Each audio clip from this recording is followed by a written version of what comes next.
সামনের মোড়ে যাবে? যাবো। কত হবে? 40 টাকা চাইজন, 2 জন। ওঠো, আমার বাচ্চা সামনে উঠবে, ওঠো। কেন, পিছনে তো জায়গা না আছে। না না, খুব ভালো ছেলে, ওঠো।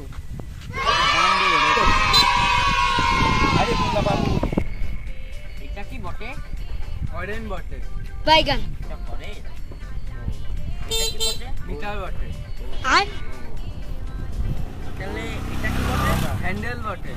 রোজ মারা হয়। কি করে? এটা কি বটে? কান বটে। কি করে? এটা কি বটে? ব্রেক বটে, চাপতে হয় এরকম বটে। আরে ভাই ভাই ভাই, গাড়ি চালাচ্ছ না বাপের ভাড়া চালাচ্ছ? এটা কার বাচ্চা? আমার বাচ্চা হবে। এটা তোমার বাচ্চা না, এটা তো শুয়োরের বাচ্চা। কি করে? শুয়োরের বাচ্চাই চেপেছে। একে পিছনে বসা, তাহলে আমাদের সুজা সড়কে চলে যেতে হবে। কিচ্ছু নেই বল, কোন কিচ্ছু নেই বল বল। কি করে?